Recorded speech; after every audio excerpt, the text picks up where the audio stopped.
బూతులు మాట్లాడేందుకు బాంబులు వేసుకోవడం దానికి. అక్క మన ఇంటి మీద పెట్రోల్ బాంబులు వేస్తారని మన పార్టీ వాళ్ళు నేను కలవడానికి వచ్చారు. ఈ ఓదార్పు ఒకటి. ఆ బూతులు తిట్టడం ఎందుకు, ఇంటి మీద బాంబులు వేయించుకోవడం ఎందుకు? రా వెళ్దాం. వస్తానా, ఆగు.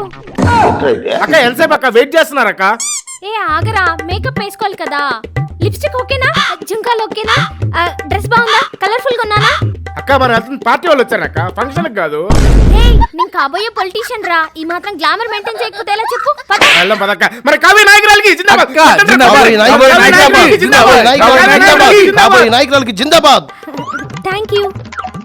నేపాల్ రమేష్ అన్న ఇంటి మీద పెట్రోల్ బాంబులు వేశారు, దీన్ని మేము ఖండిస్తున్నాం. అవును, ఖండిస్తున్నాను. బడుగు బలహీన వర్గాల నేపాలీ నాయకుడు అండి, ఆయనపై దాడి చేస్తారా? మేము ఖండిస్తున్నాం. అవును, ఖండిస్తున్నాం. మన నాయకురాలు మాట్లాడుతుందిగా కోరుతున్నాం. కాబోయే నాయకురాలు జిందాబాద్, కాబోయే నాయకురాలు జిందాబాద్. పెట్రోల్ బాంబులు వేసి దాడి చేయడంపై నేను చాలా చింతిస్తున్నాను. ఇదంతా బూతులు తిట్టే ముందు ఆలోచించాలిగా.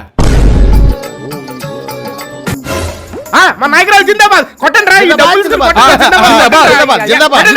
ముఖ్యమంత్రిగా ఉన్నది చంద్రబాబు నాయుడు గారే కావచ్చు, కానీ పరిపాలిస్తున్నదంతా లోకేషే.